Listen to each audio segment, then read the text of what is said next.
अच्छा भाई।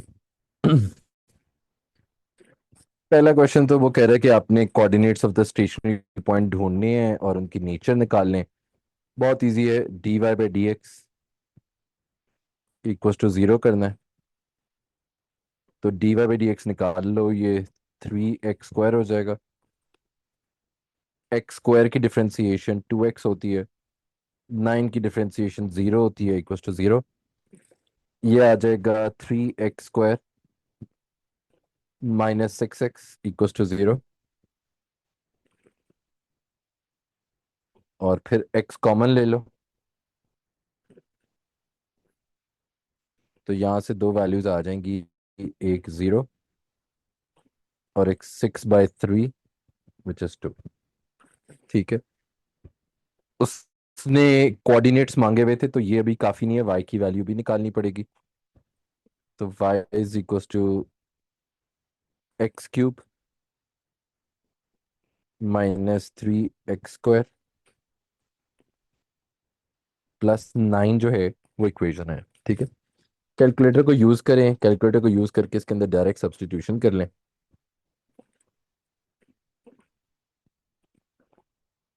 Direct substitution करेंगे तो ये क्या बनता है, α x³ माइनस 3 α x² प्लस 9।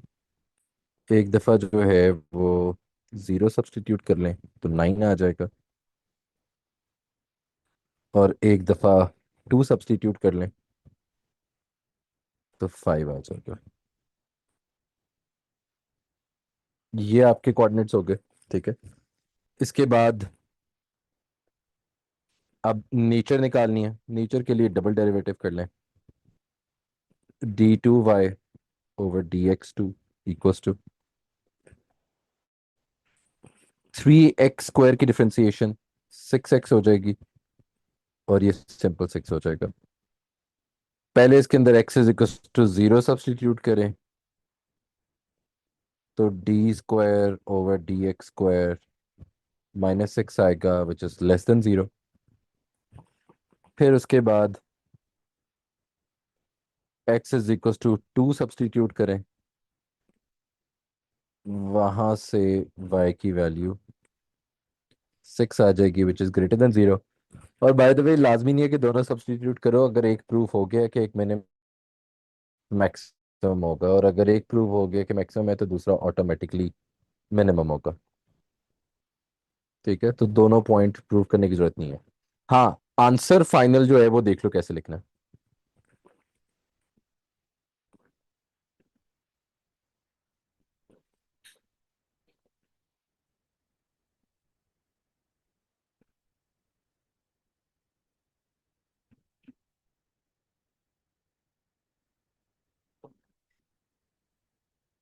अगर यूं फाइनल आंसर नहीं लिखोगे तो एक नंबर कट जाएगा। ठीक है। इसमें देख लो कि चीजें क्या चेक हो रही हैं। उसने कोऑर्डिनेट्स मांगे थे, मैंने दोनों कोऑर्डिनेट्स लिखे हुए हैं। उसने नेचर मांगी थी, मैंने दोनों की नेचर भी नीचे मेंशन की हुई है। ऊपर जितनी दफा मर्जी आंसर लिख लो वो काउंट नहीं होता, एंड पे आंसर जो है वो लिखना होता। अच्छा, उसके बाद वो कह रहा है कि perimeter of the shaded region, वो भी बहुत इजी है।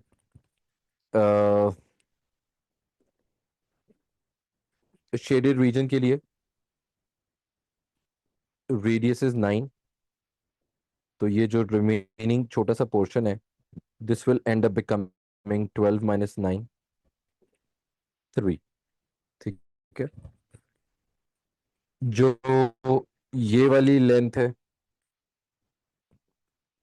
इसको फिगर आउट कर सकते हैं यूजिंग कोसाइन रूल। ठीक है। ये x क्लेम कर देते हैं, तो x² equals to 12² plus 9² minus 2 into 9 into 12 into cos 0.8। यहाँ से x² की जो भी वैल्यू आएगी उसका स्क्वायर रूट कर दें, वो आपके x की वैल्यू हो जाएगी। क्या आती है यहाँ से, 12² plus 9² minus 2 into 12 into 9 into cos 0.8, ये बन रही 74.51, 74.51, स्क्वायर रूट आंसर 8.63, ये आपकी वैल्यू होगी 8.63। ठीक है, अब आपने जो perimeter of the shaded region निकालना था उसमें दो लेंथ निकालनी है। अब आर्क लेंथ जो है सिर्फ वो रह गई है। आर्क लेंथ क्या होती है, S is equal to R theta. तो एंगल हमारे पास 0.8 है, आर की वैल्यू 9 है, तो यहां से आ जाएगी 7.2। तो टोटल पेरीमीटर क्या आया, आर्क लेंथ प्लस 8.63 प्लस 3, ये बन जाएगा 8.63 प्लस 3 प्लस 7.2, 18.83। और इसको आप राउंड ऑफ करके लिखोगे 18.8, which is to three significant figures, और साथ में सेंटीमीटर भी, क्योंकि यूनिट सेंटीमीटर यूज हुआ हुआ है। ठीक है, फिर वो कह रहे हैं कि area of the shaded region, ये भी बहुत इजी है। Area of the shaded region के लिए ट्राइंगल का एरिया सब्ट्रैक्ट सेक्टर का एरिया। तो एरिया ऑफ ट्राइंगल इस केस में क्या बनता है, शेडेड इक्वल्स टू 1/2। ट्राइंगल में एक लेंथ 12 है, एक लेंथ 9 है, और centre angle is given as 0.8। Subtract area of sector 1/2, R is 9, theta is 0.8। इसको सॉल्व कर लो और काम हो जाएगा। 0.5 into 12 into 9 into sine 0.8 minus 0.5 into 9 square into 0.8, ये सिक्स पेपर कौन पॉइंट सा? Three three seven Feb March वाला जो आपने किया भाई, दो दफा करने के बाद भी याद नहीं कौन सा। नहीं, मुझे नहीं याद आ रहा था। 6.34 सेंटीमीटर स्क्वायर। ठीक है, थ्री सिग्निफिकेंट फिगर्स पे राउंड ऑफ करना मत भूलिएगा, और एंड पे अपने आंसर के साथ यूनिट लिख के बॉक्स करना मत भूलिएगा। अच्छा जी, थ्री देखें, थ्री में वो कह रहे हैं the graph is given is this, उसका वर्टेक्स गिवन है। वर्टेक्स क्या होता है, टर्निंग पॉइंट। ठीक है, तो टर्निंग पॉइंट गिवन है, वाई इंटरसेप्ट भी गिवन है आज 0.31। तो वो कह रहे हैं कि आप ए बी और सी की वैल्यूज निकाल दें। तो सबसे पहले तो गिवन कोऑर्डिनेट को प्लग इन कर दो। ठीक है, जब गिवन कोऑर्डिनेट को प्लग इन करोगे तो y के लिए 31, 0 + 0 + c की वैल्यू 31 आ जाएगी। ठीक है,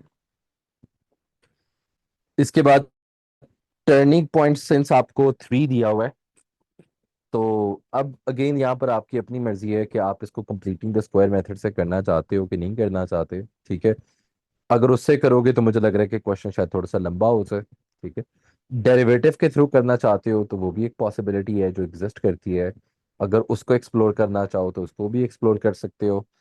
बट अगर आप थोड़ा सा काम इजी रखना चाहते हैं तो TPX का फॉर्मूला है -b/2a, if you all remember. ठीक है, और मेरे दिमाग में मिड पॉइंट वाला भी आ रहा है, उसके थ्रू भी सॉल्व हो सकता है, बट वो भी अगेन लंबा हो जाएगा। TPX में x आपको क्या दिया हुआ है, 3 दिया हुआ है।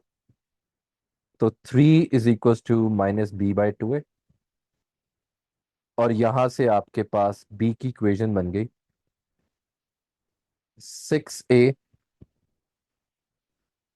= b। This is your equation. ठीक है, अब आपका जो टीपीएक्स है या फिर आपका जो वर्टेक्स पॉइंट है, पॉइंट तो वो आपकी कर्व का ही है ना, तो विच मींस आप इस पर्टिकुलर पॉइंट को इक्वेशन में सब्स्टिट्यूट कर सकते हैं। तो इसको सब्स्टिट्यूट करके दूसरी इक्वेशन बना लें, फिर साइमल्टेनियसली सॉल्व करें, ए और बी की वैल्यू मिल जाएगी। वाई की जगह -5, एक्स की जगह 3, तो ये 9a हो जाएगा, ये 3b हो जाएगा। सी की वैल्यू इज 31, ए की जगह -6 सब्स्टिट्यूट कर दें। 9 टाइम्स 6 कितना होता है? 54, -54b +3b +31।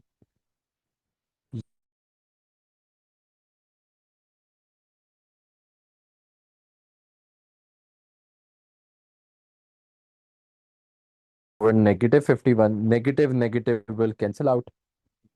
ये 3 पे डिविजिबल है, कैलकुलेटर से कर लें तो ज़्यादा बेहतर है। मेरे पास बेचारे गरीब इंसान के पास कैलकुलेटर नहीं है, तो बी की वैल्यू 12/17 आ रही है। अगर किसी ने किया है तो वो वेरीफाई कर दे, किसी के पास अगर मार्किंग स्कीम है या कुछ भी है। और ए की वैल्यू सर 12/17। क्या कह रहे हो हारिस? सर ये 9a -54 भी कैसे बना है? 9a, ये अच्छा हाँ, ये good question Haris, good question. वो सब्स्टिट्यूशन ए की जगह करनी थी, मैंने बी की जगह कर दी, वेरी नाइस। ये 9a ही रहना था, 3 की जगह सब्स्टिट्यूशन होनी थी। हारिस के अलावा बाकी सारे सो रहे हैं। तो 3 टाइम ये -9a हो गया, तो यहां से ए की वैल्यू 4 आ गई। अब ठीक है, ए की वैल्यू 4 ही है।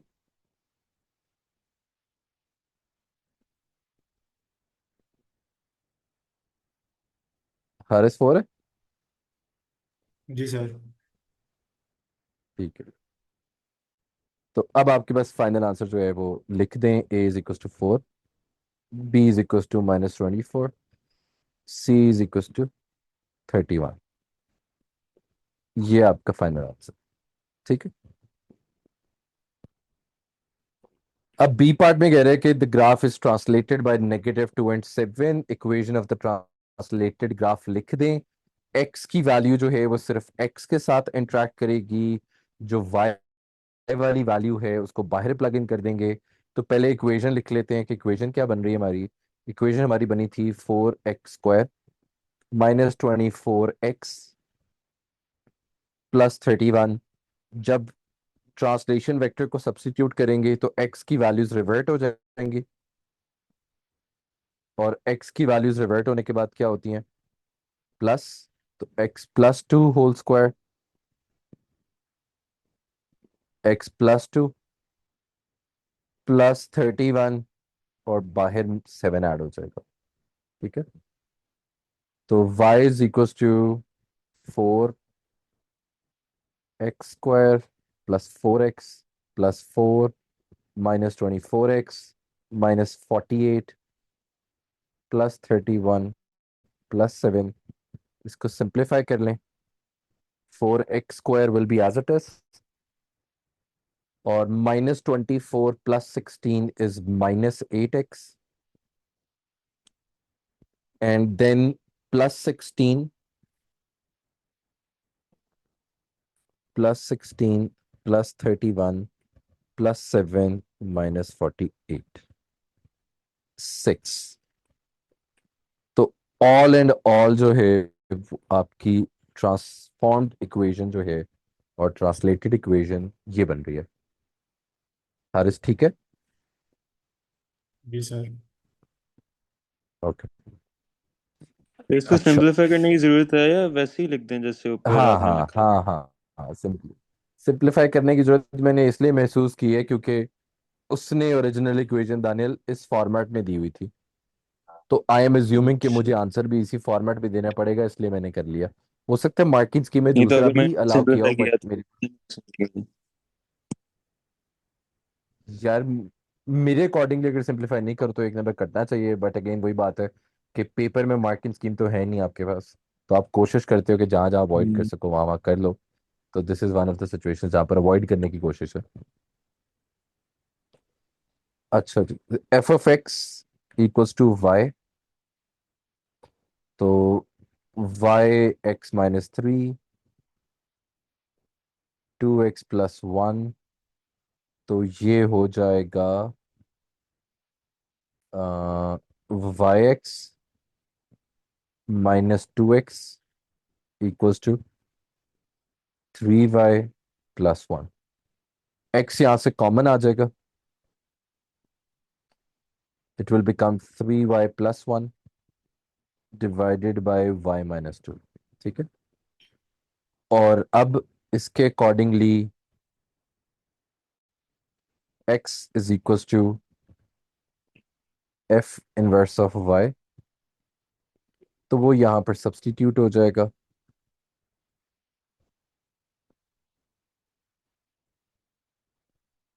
Divided by y minus two, और फिर आप लास्ट सब्स्टिट्यूशन करोगे y is equals to x की, and hence your equation will become y inverse of x three X plus one over x minus two. ये आपका final answer हो जाएगा। ठीक है, बी पार्ट कह रहा है कि गिवन दैट एफ एफ आपने सब्स्टिट्यूट कर दिया, find the possible values for P Q R and S. इंतहाई घटिया किस्म का क्वेश्चन। ठीक है, अलजबरा का क्वेश्चन नहीं लग रहा है पूरा, तो एक्स की जगह सब्स्टिट्यूट करना शुरू कर दें अल्हम्दुलिल्लाह से। ठीक है, पहले ओरिजिनल इक्वेशन लिख लेते हैं नीचे, ताकि नीचे आती आती जो है ना वो ओरिजिनल इक्वेशन ही ना चेंज हो जाए हमारी। ये आप अच्छा, अब जब आप एफ एफ एक्स करोगे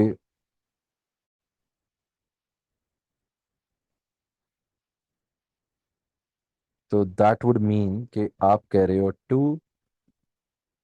प्लस वन माइनस थ्री,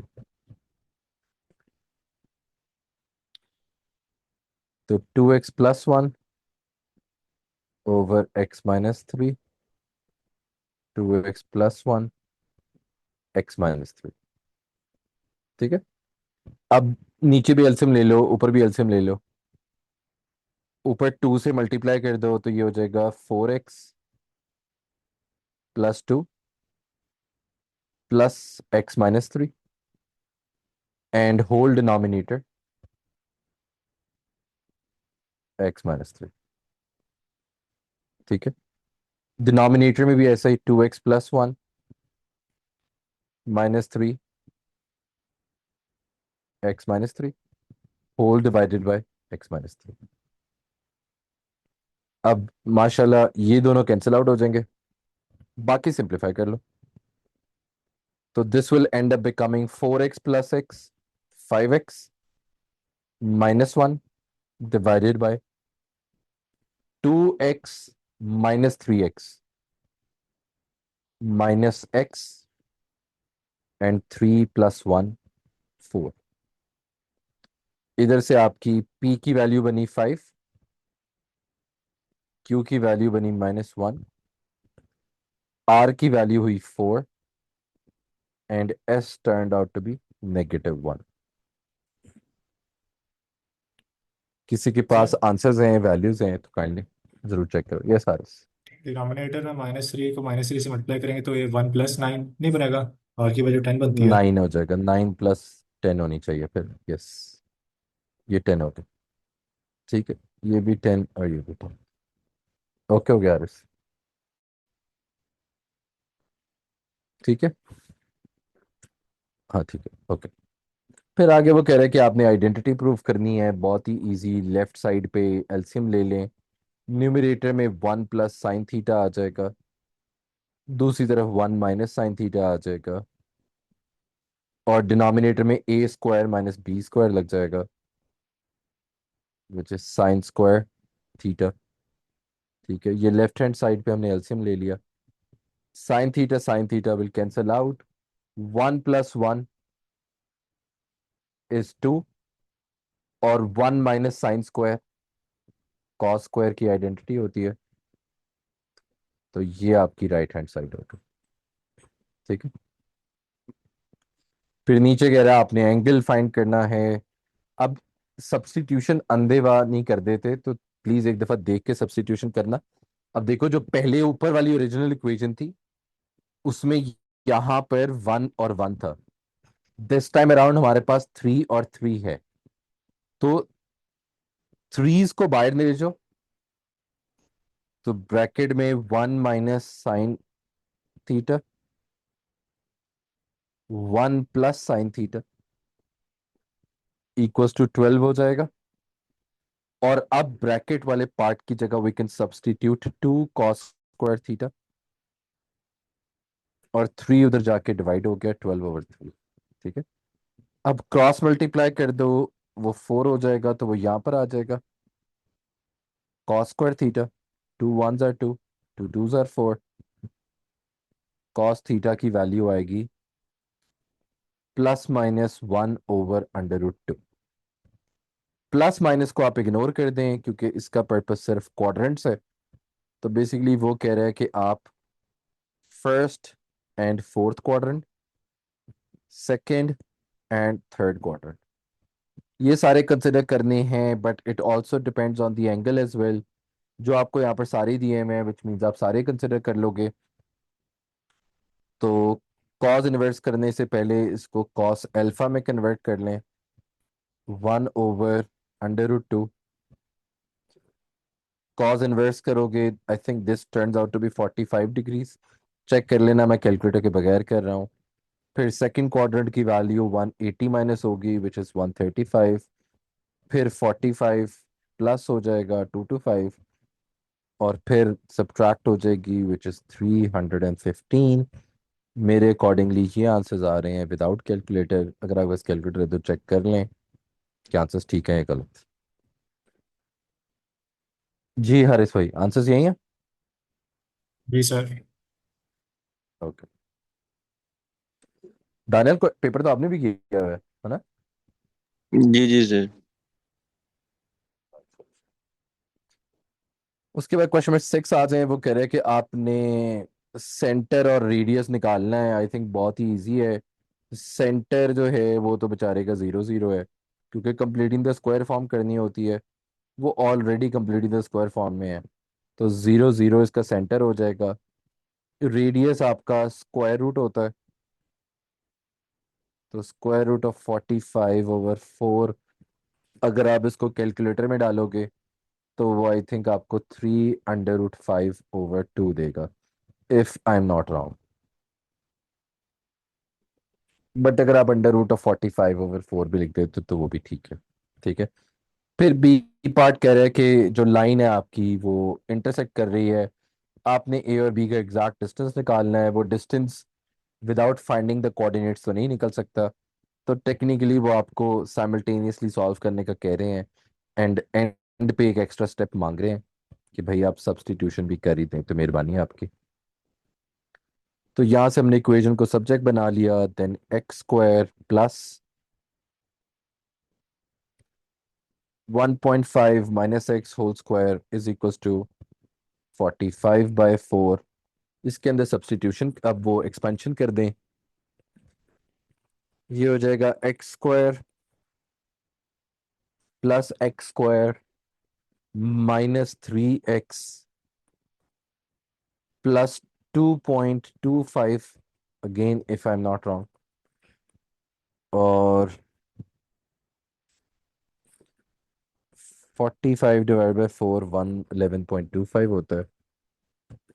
इसको सब्ट्रैक्ट कर लें, this becomes 2x², this becomes -3x, और 11 -2 -9 होता है इक्वल्स टू 0। ये इक्वेशन बन रही है, एक दफ़ा चेक कर लो, क्योंकि मैंने कैलकुलेटर के बगैर काफ़ी जगह स्किप किए स्टेप। जी बन रही है सर। ओके, तो x की दो वैल्यूज आ रही हैं। यहाँ पर क्वाड्रेटिक फॉर्मूला खुद ही लगा लीजिएगा, बल्कि मैं लगा देता हूँ जिस तरह पेपर में करना है। a is 2, b is -3, c is -9, और फिर क्वाड्रेटिक फॉर्मूला एग्जामिनर को लगा के दिखाना है। +3b -3 का square -4 into 2 into -9 divided bye 2 into 2। अब यहाँ पर x1 की और x2 की दोनों वैल्यूज अगर करनी है तो मुझे बता दो प्लीज। x1 और x2 की क्या वैल्यू? 3/2 और -3 शायद। हारिस? सर मेरा 3 और -3/2 आ रहा है। मेरा भी यही है। दानियल चेक कर लो एक दफा। -3/2 एंड 3। इसके बाद अपनी इक्वेशन यूज करें, y is equal to 3/2 -x वाली। ठीक है। जब आप पहले वाले पे यूज करोगे तो बेसिकली वो हो जाएगा 3/2 प्लस 3/2। 3/2 प्लस 3/2 क्या होता? 6/2, which turns out to be 3।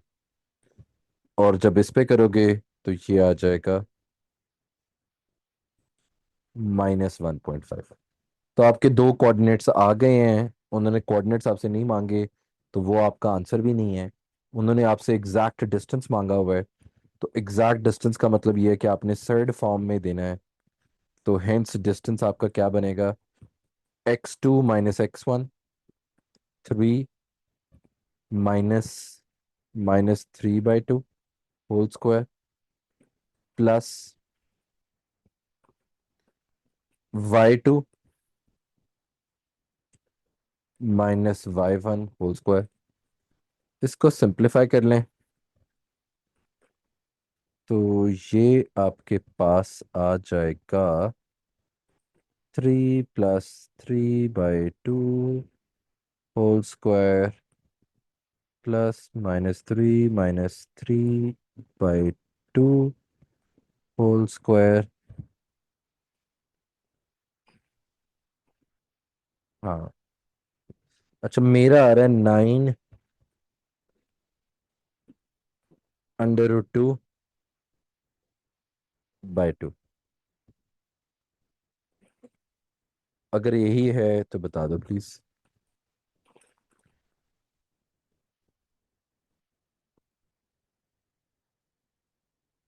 फिर आंसर तो मेरा भी ये आ रहा है, माइनस यूज करके। वो माइनस से फर्क नहीं पड़ रहा है ना, क्योंकि स्क्वायर हो रहे हैं। तो तुम्हारे जो साइंस हैं कोऑर्डिनेट्स के वो आगे पीछे हुए हैं। तो उनसे फाइनल आंसर पे इसलिए फर्क नहीं पड़ेगा ना, क्योंकि एंड पे स्क्वायर हो रहा है सब कुछ। तो इसलिए तुम्हारा आंसर सेम ही आएगा, लेकिन नंबर कट जाएंगे क्योंकि साइन गलत है। तो देख लेना, एक प्रॉब्लम बहुत ही छोटी सी गलती की वजह से हुआ होगा।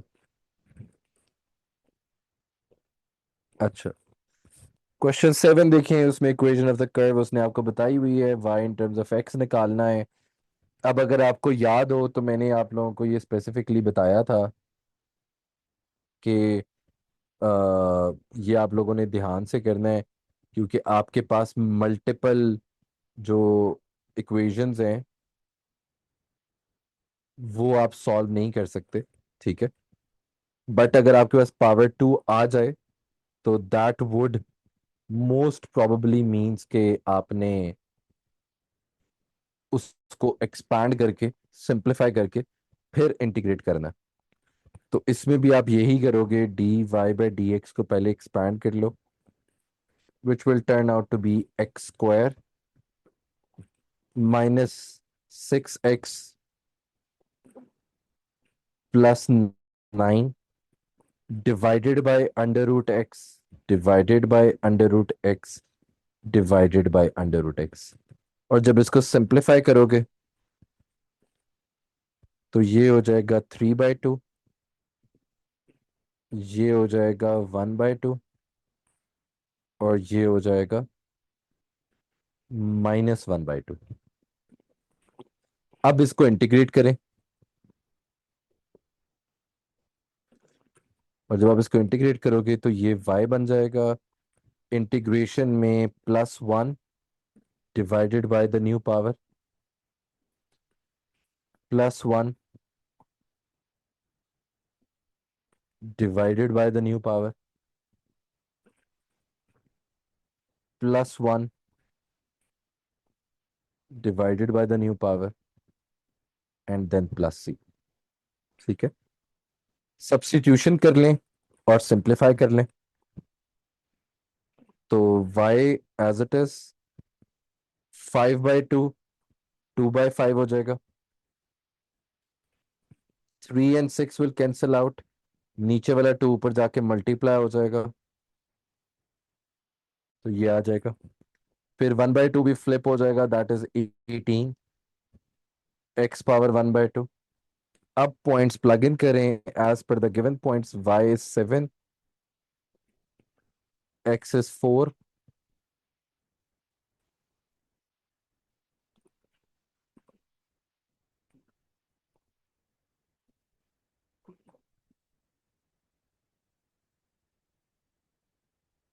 ये तो हैवी आंसर आ रहा है मेरे पास, हैवी तरीन, माशाल्लाह, अल्लाह नजर बद से बचाए इसको।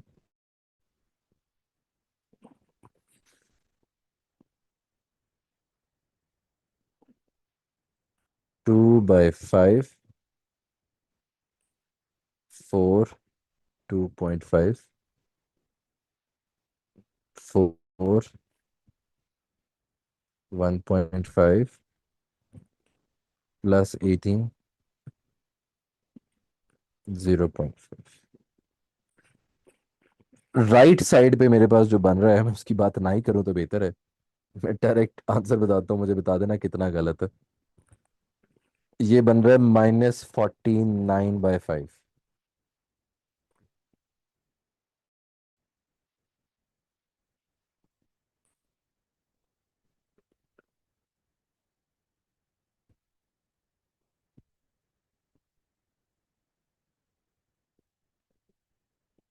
जी, यही आ रहा है भाई किसी का?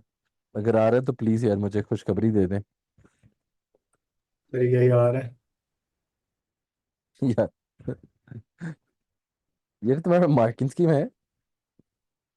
नहीं सर। बस ठीक है, मैं और हारिस एक दूसरे के ऊपर ही हैं। दानिल भाई आपका क्या है? मेरा 6.81।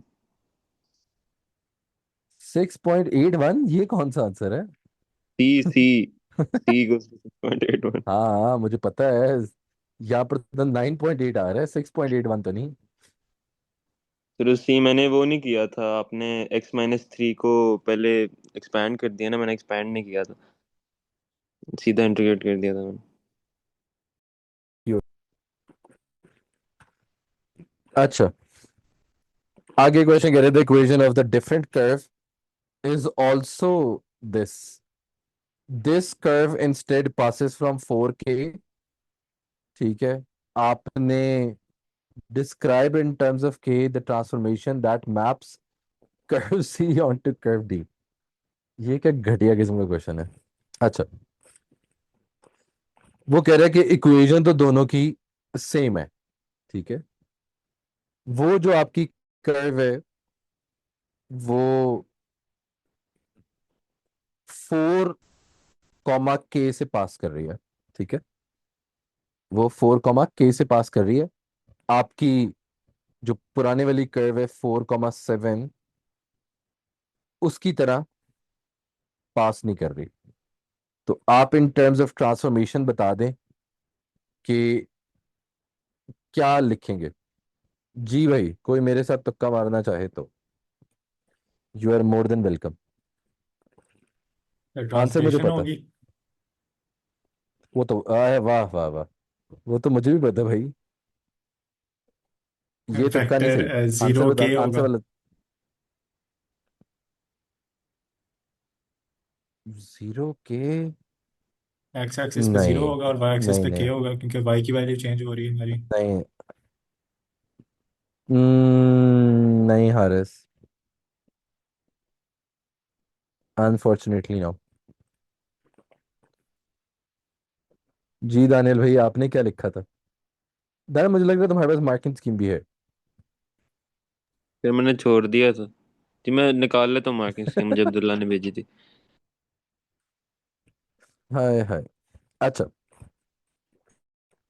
भाई, सिंपल सी बात है, ठीक है। तो सिंपल सी बात क्या है कि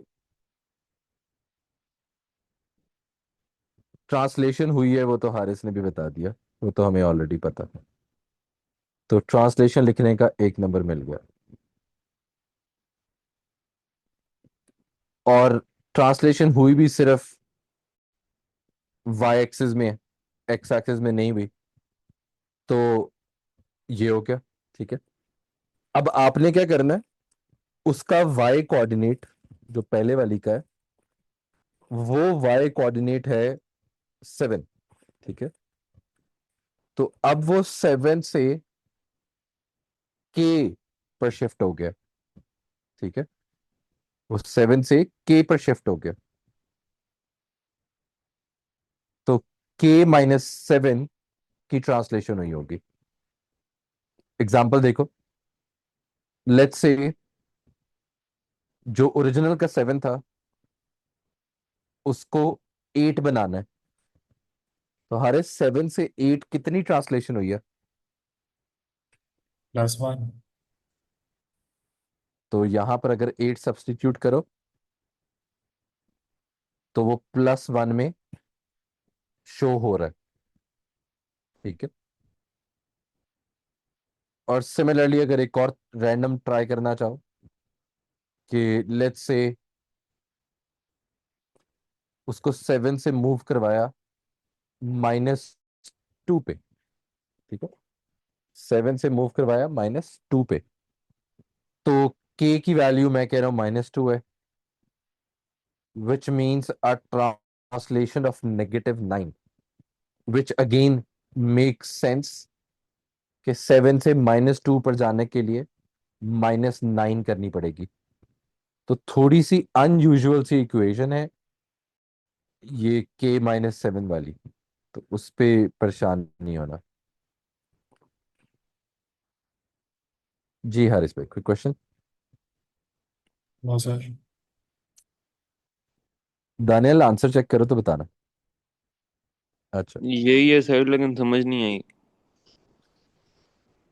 आ, दानियल, तुम ऑलरेडी ना के पर हो, तुम ऑलरेडी 7 पर हो। अब 7 से जितना आगे जाओगे, जितना फॉर एग्जांपल 7 पे हो, 7 से कितना आगे जाओगे नहीं पता, बट जितना भी आगे जाओगे जाके बनेगा क्या? के बनेगा। ये करेक्ट बात है। अच्छा अच्छा, आगे समझ आ। तो जितना भी आगे जाना है वो कैसे निकलेगा? k-7 करके। तो इसलिए फिर k-7 लिखा है। अच्छा, ये वाला क्वेश्चन मैं नहीं कर रहा। वो कह रहा है कि आपने एक्सपेंशन करनी है इसकी complete, which is very easy. मुझे आंसर डायरेक्ट बता दो तो ज़्यादा बेहतर है। दानियल, जल्दी जल्दी आंसर बोलना।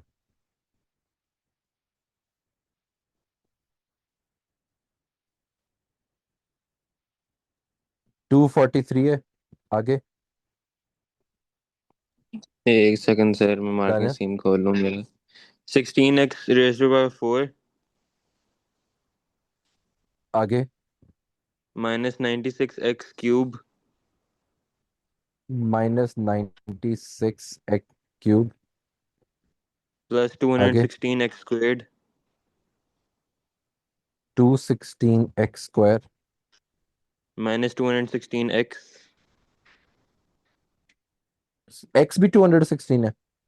यस। ओके। +81। और लास्ट बता है। अच्छा, ये देख लो कि मैंने स्क्वायर वाली पॉजिटिव थी या नेगेटिव थी? पॉजिटिव थी ना? Positive positive. ठीक है। ये जो है ना, ये आपकी एक्सपेंशन बनेगी कैसे करनी है, यू ऑलरेडी नो। आर की वैल्यू 0, फिर 1, फिर 2, फिर 3, फिर 4, वो छोड़ो। अच्छा, क्वेश्चन कह रहा है जी कि ये आपके पास सिचुएशन आ गई है, आपने ना ए पार्ट को यूज करते हुए अपना आंसर इस फॉर्म में देना है। बहुत ही ईजी है, उसने एक्स को रिप्लेस कर दिया √2 से। तो आप इस पूरे के पूरे एक्सप्रेशन में एक्स को रिप्लेस कर दें √2 से, तो आपके पास ऑटोमेटिकली जो है वो सारा क्वेश्चन सॉल्व हो जाएगा। वो कह रहा है कि आपने देना है आंसर इस सर्ड फॉर्म में, ठीक है। तो इसमें √2 सब्स्टिट्यूट कर देते हैं, इसके accordingly X is equal to √2। तो 81 एज इट इज, 216 √2 प्लस 216 √2 का स्क्वायर माइनस 96 √2 का क्यूब प्लस 16 √2 पावर 4। ठीक है, इसको कैलकुलेटर में डालना है, कैलकुलेटर में डाल लें। आप मैनुअली करके दिखाना चाहते हैं तो बी माई गेस्ट, आप मैनुअली करके दिखा दें, बट सिंस मैं तो एग्ज़ाम देने नहीं बैठा, तो मैं इसको कैलकुलेटर से ही कर देता हूँ। तो α x³ प्लस 16 α x⁴, इसको हमने कैलकुलेट करना है √2। भाईजान इसका आंसर बताना जरा क्या है, दानियल भाई। तो 577 माइनस 408 √2। है, यही आ रहा है, कैलकुलेटर जिंदाबाद। ये होगा, ठीक है, इजी क्वेश्चन था काफी। 9 कह रहा है कि इसको सॉल्व कर दें, ये ज्यादा इजी है, सब्स्टिट्यूशन का क्वेश्चन है। ठीक है, पहले थोड़ी सी एक्सपेंशन कर लें, ये 2x⁻1/3 हो जाएगा, ये 24 हो गया। पहले u को एज्यूम कर लें x⁻1/3, फिर u स्क्वायर को बना लें x⁻2/3, और अब आप सब्स्टिट्यूशन कर दें तो ये u square plus 2u minus 24 equal to 0। और इसको प्लग इन कर दें, 1 प्लस 2 माइनस 24, ये -6 और 4 आंसर आ जाएगा। तो u1 इज -6, u2 इज 4। अब u1 की जगह 1/3, और इसकी जगह भी 1/3। तो 1/3 को ख़त्म करने के लिए दोनों तरफ क्यूब ले लें। -6 का क्यूब क्या होता है, -6 का क्यूब, -216, और 4 का क्यूब इज 64। ठीक है, अच्छा।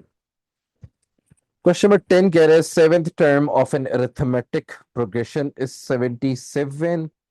The sum of first n terms of the progression is denoted by Sn. It is given that S11 is 880।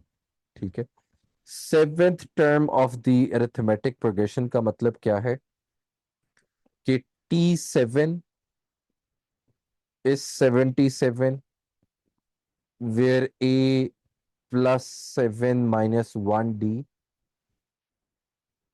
is 77।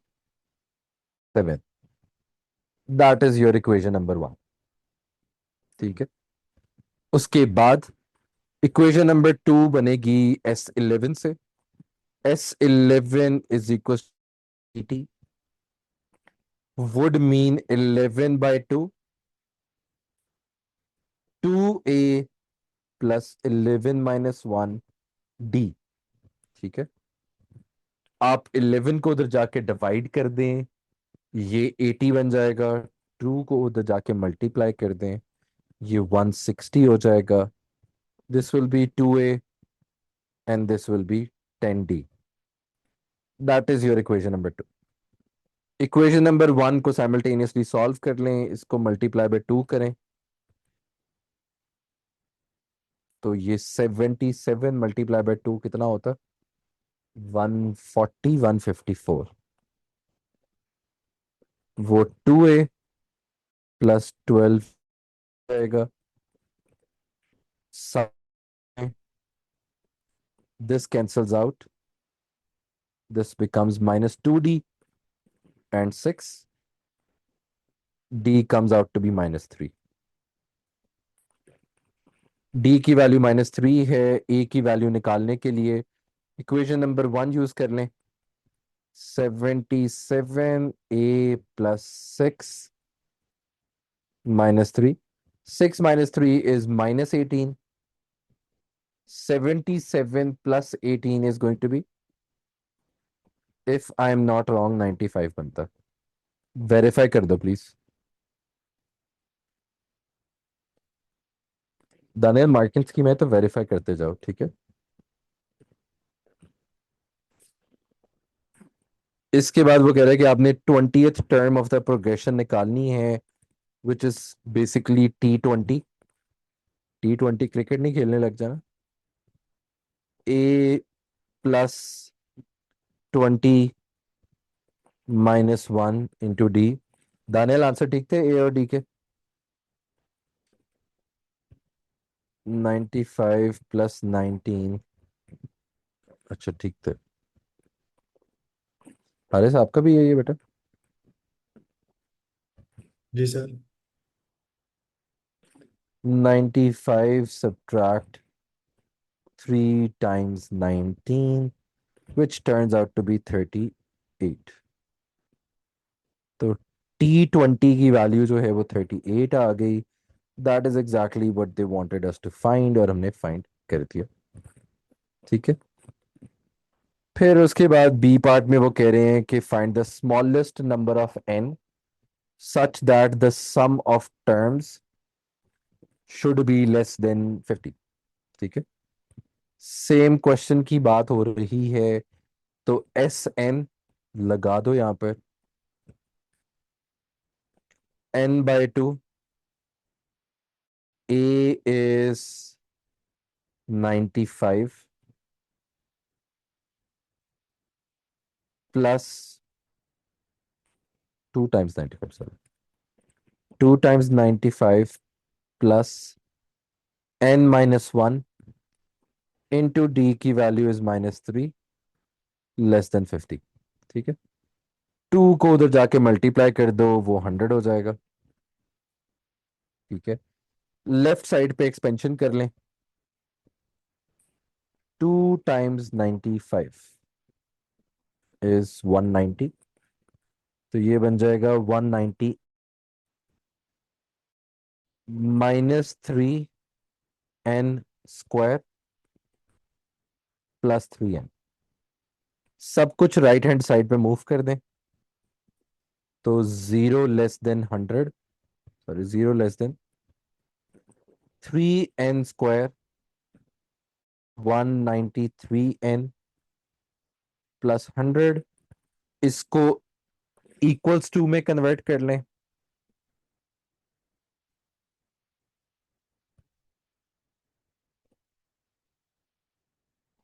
और दोबारा क्वाड्रेटिक फॉर्मूला लगाएं.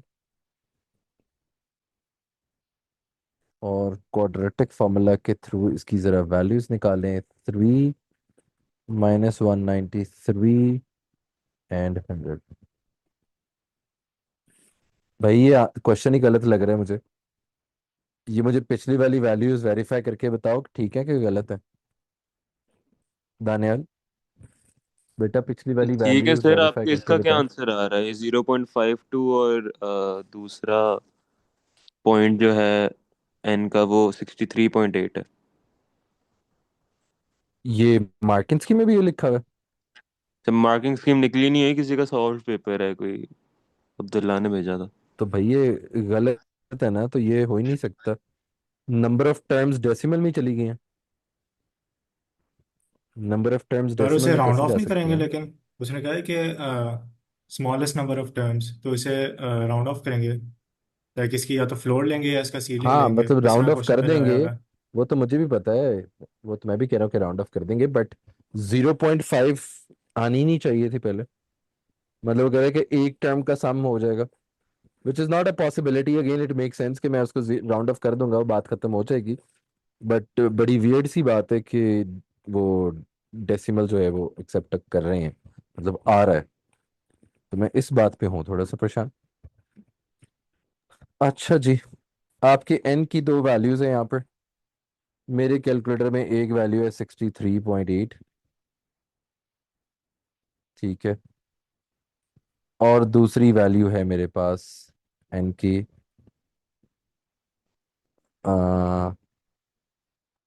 0.522, ठीक है। ग्राफ सेंस मैंने ग्रेटर देन जीरो का इनक्वालिटी में कन्वर्ट कर दिया हुआ था, तो ये 63.8 है, ये 0.522 है। ग्रेटर देन जीरो का मैंने यहाँ पर कन्वर्जन कर दी थी, ठीक है। तो इसलिए जो मैं रीजन कंसिडर करूंगा, it has to be greater than zero, ठीक है। तो this would mean n has to be greater than 0.522 और n has to be greater than 63.8।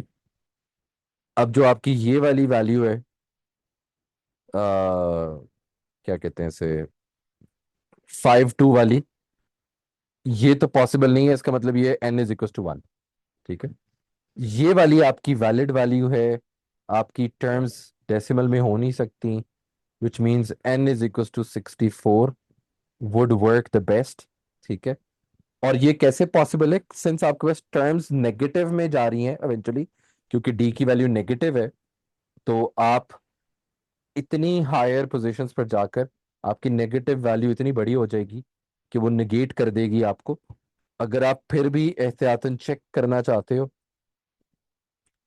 तो 64/2, 2 into 95 plus 64 - 1 - 3 in bracket close. तो आप यहां से चेक कर सकते हो, जो कि बनेगा 64/2,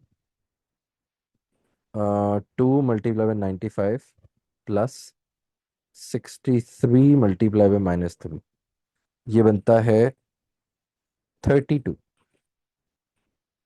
ठीक है। विच मीन्स आपने जो आंसर निकाला है वो बिल्कुल ठीक है, since it is coming out to be less than 50। ये चेक है, आपको करने की जरूरत तो नहीं है, बट काउंटर चेक करने के लिए सिर्फ कि ठीक किया यार कि नहीं। यस। ऊपर एन लेस देन 0.522 नहीं होगा? लेस देन, हाँ, तो उससे वो सेंस बन लेस जाती है कि एन देन। जीरो से कम नहीं हो सकता, तो वो वाली वैल्यू वैसी गलत है। वो वैसे उसके कहने में वो ग्रेटर देन पे भी सेंस बन रही है, वो गलत लिखा हुआ है, बट वो ग्रेटर देन जीरो पे भी सेंस बन रही है। उसने स्मॉलेस्ट नंबर मांगा हुआ है, तो एन ग्रेटर देन 0.555 में सबसे पहला स्मॉलेस्ट नंबर 1 बनता है, और एन इज इक्वल टू 1, तो 95 है, which is not less than 50। तो वो भी उस वजह से भी इग्नोर हो जाता है। अच्छा, फिर अब वो कह रहा है कि आपने y is equal to 8x - 18 की लाइन शो करनी है, ठीक है, स्ट्रेट लाइन। और स्ट्रेट लाइन वो क्या कह रहा है, आपके दो स्टेशनरी पॉइंट में से पास कर रही है, विच मीन्स आपको स्टेशनरी पॉइंट के x कोऑर्डिनेट्स और y कोऑर्डिनेट्स निकालने पड़ेंगे, ठीक है। तो आप क्या करें, इसको डिफरेंशिएट कर लें, y' -3x² + 18x - 15। आपने स्टेशनरी पॉइंट निकालने हैं, तो dy/dx equal to 0, that would mean -3x² + 18x - 15 equal to 0, ठीक है। यहाँ पर क्वाड्रेटिक फॉर्मूला आप खुद ही लगा लीजिएगा, मैं तो नहीं लगा रहा। x1 की वैल्यू एक आ जाएगी, x2 की वैल्यू सेकंड आ जाएगी, which will come out to be क्या बनती है, -3, 18 एंड -15, 5 and 1। तो x1 = 1, x2 = 5। सिंस आपको कोऑर्डिनेट्स पूरे ही चाहिए होंगे, आपने इक्वेशन बनानी है, तो y = -x³ +9x² -15x - 3। इसके अंदर आपने सब्स्टिट्यूशन करनी है। सब्स्टिट्यूशन के लिए द बेस्ट वे इज के कैलकुलेटर पे जाके पूरी इक्वेशन लिख लें, which is -α x3 +9α x2 -15α x - 3।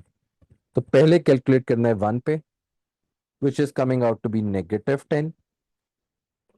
तो y1 की वैल्यू इज -10 और y2 की वैल्यू इज, दोबारा कैलकुलेट का बटन प्रेस कर दें, 5 डाल दें, विच इज 22। तो हेंस आपके पास स्टेशनरी पॉइंट्स ये दोनों बन गए। उन्होंने आपसे इक्वेशन मांगी हुई है, तो आपको पहले ग्रेडियंट निकालना पड़ेगा, which is y2 -y1 over x2 -x1, 4 8 होता। तो y - y1 gradient into x - x1। इसको सिंप्लीफाई कर लें तो 8x - 40 +22, which will then be simplified as 8x -8, which I think is the actual solution as well. ऐसे है?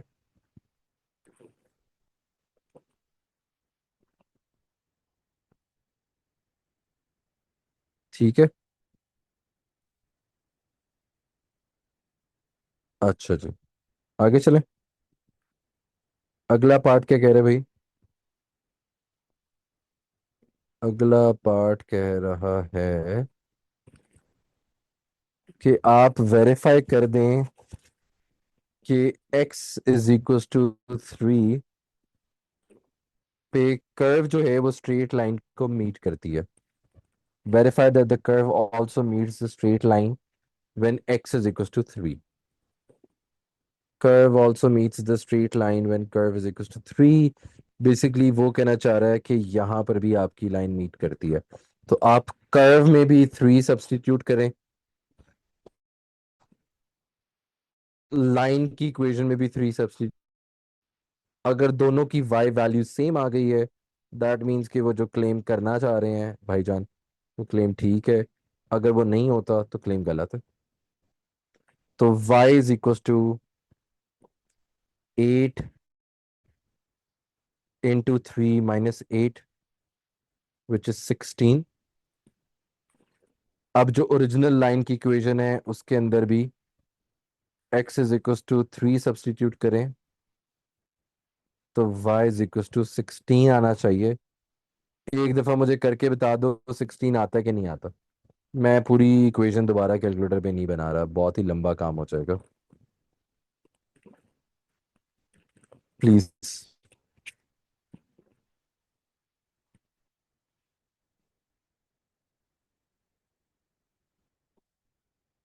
जी भाई, meet कर रही है कि नहीं कर रही? सर यस, मीट कर रही है। ठीक है। अच्छा जी, उसके बाद सी पार्ट कह रहा है लेकिन कि सर ये आपने शेडेड। 8 × 3 -18 क्या है। हुआ? 8 × y 3। इक्वल और फिर वाई -18 है, सिक्स आ रहा है। -18। यस। एक सेकेंड, एक सेकेंड। अच्छा, यहाँ पर 18 था, ये 18 है ना? ओके ओके, ये 18 है, इसकी खैर है। अब ठीक है। ओके। अच्छा, अब वो कह रहा है कि आपने शेडेड कैलकुलेट करना है। ओ, ये थोड़ा सा अच्छा क्वेश्चन है। कितने मार्क का है? 5 मार्क का। चलो फिर ऊपर चलते हैं और देखते हैं।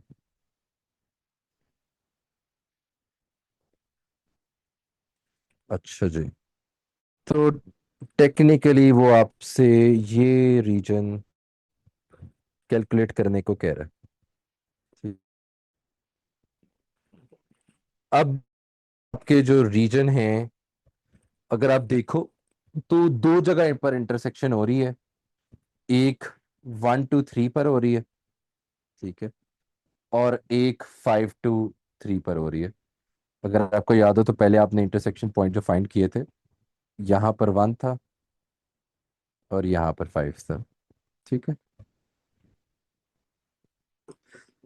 तो पहले इंटीग्रेट कर लेते हैं, उसके बाद देखेंगे रीजन शीजन्स का क्या करना है। ठीक है। तो एरिया के लिए हम इंटीग्रेट करते हैं -x³ +9x² को -15x -3। अच्छा, डायरेक्टली 1 to 5 नहीं डाल सकते क्योंकि इंटरसेक्शन की वजह से रीजन आपका ब्रेक डाउन हो गया। ठीक है। तो सर एरिया की वैल्यू क्या आ रही है? यस, बोलो। सर शेडेड एरिया सर 3 और 5 के दरम्यान में है। ये किसने कहा? द शेडेड मेरे रीजन इज पास बाउंडेड एक बाय द कर्व। नहीं, वो ऊपर डायग्राम में इस पेपर में सही शेड नहीं किया हुआ, इंस्टाग्राम पोस्ट पे किसी ने पेपर डाला था तो उसके अंदर मैं देख रहा हूँ। इसका स्क्रीनशॉट भेज देता हूँ मैं आपको। अच्छा, भेज दो प्लीज। अच्छा, बट चलो मैं पूरे के लिए कर देता हूँ, खैर है। और हाँ, ये अपना आंसर बता देना, ये दानियल आंसर बता देगा। दानियल आंसर के अकॉर्डिंगली भी वही वाला रीजन शेडेड है जो हारिस सर मैं कह रहा है। चेक कर देता हूँ अभी, लेकिन ये अगर दोनों रीजन्स का करेंगे वो तो ज्यादा मार्क्स का नहीं होना चाहिए फिर ये क्वेश्चन। क्यों? हमने पहले 1 to 3 का एरिया फाइंड करना, फिर 3 to 5 का फाइंड करेंगे। तो इक्वेशन तो एक ही दफा इंटीग्रेट हो रही है, अगली दफा तो सिर्फ सब्स्टिट्यूशन है। अब सब्स्टिट्यूशन के भी नंबर चाहते हो तो सर आपको यस। भेजा। मैंने देख लिया। एक सेकंड रुको। अच्छा जी। हारिस ने मुझे क्वेश्चन भेजा है। और जी हारिस, उसके अंदर आप ठीक कह रहे हैं बेटा कि जो रीजन है वो सिर्फ 3 और 5 के दरम्यान में शेडेड है। ठीक है, बट हम पूरे का कर देते हैं। तो एक्चुअल क्वेश्चन जो है वो 3 to 5 के दरम्यान में शेडेड है भाई, और हम पूरे के दरम्यान में कर रहे हैं। दूसरी की इक्वेशन को भी इंटीग्रेट कर देते हैं, विच इज 8x - 18 dx। इसको जब इंटीग्रेट करोगे ये बन जाएगा 4x² -18x। ठीक है। आंसर क्या है हारिस इसका 3 to 5 का?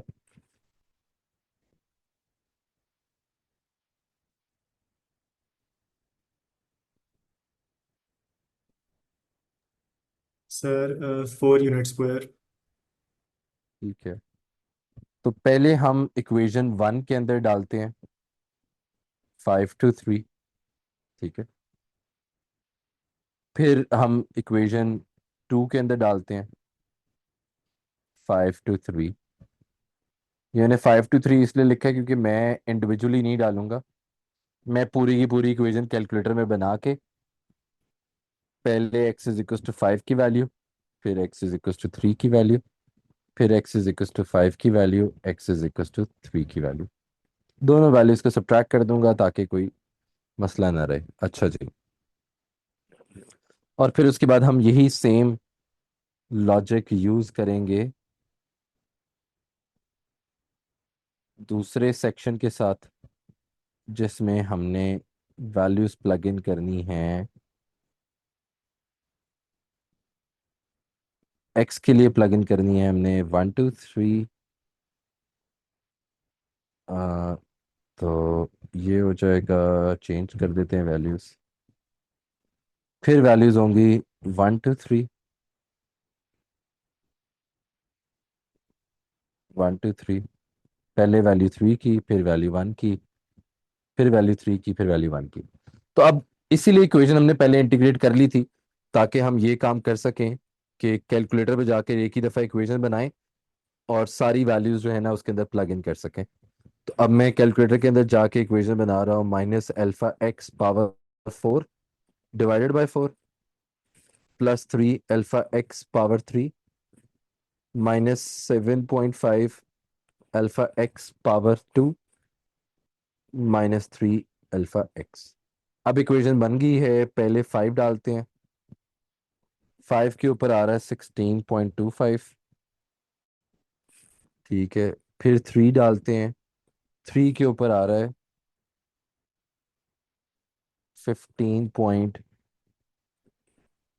हाँ, -15.75,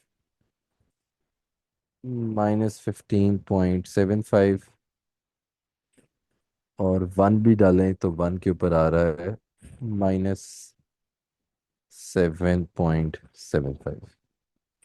देख लेते हैं इसमें कितनी सच्चाई है।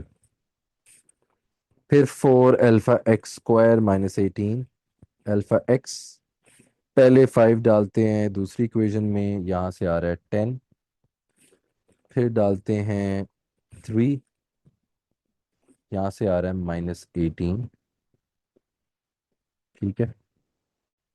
यहाँ से भी -18, और फिर उसके बाद 1 प्लग इन करते हैं, यहाँ से आ रहा है -14। अब आप इसको सर, रिजॉल्व कर लो। जी बोलो। जो पहले वाला था 5 to 3 की लिमिट्स वाला, उसका आंसर 32 है। उसका आंसर 32 है, यस। ये आंसर यस 32 है सर। मेरा पूरे का, ठीक है। अच्छा अच्छा, ठीक है। इसका पूरे का आंसर जो है वो 28 है, ठीक है। अब 5 से 3 तक की वैल्यूज को आपने सब्ट्रैक्ट करना है। तो आपका 5 से 3 तक की वैल्यू का एरिया कितना है? 32 -28, विच इज 4 यूनिट स्क्वायर, ठीक है। और जब आप ये वाली वैल्यूज का भी करोगे, अब इसमें से आंसर अगर आपका नेगेटिव आएगा तो आप अपना नेगेटिव आंसर इग्नोर कर सकते हो, क्योंकि एरिया कभी नेगेटिव नहीं हो सकता। तो यहां से आपको -8 आ रहा है, तो वो ड्यू टू मॉड्यूलस साइन +8 हो जाएगा। और दूसरा आपका 1 से 3 तक का एरिया जो है वो -4 आ रहा है, वो दोबारा +4 हो जाएगा। और वहां से आपका एरिया क्या निकला? 8 - 4, 4 यूनिट स्क्वायर। तो टोटल आपका एरिया बना 4 + 4 = 8 यूनिट स्क्वायर। बट प्लीज याद रखिएगा कि यहीं तक था आपका एक्चुअल क्वेश्चन,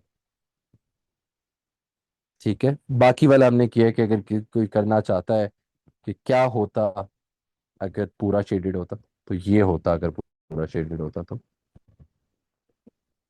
ठीक है। सर, कोई क्वेश्चन है तो प्लीज बताएं।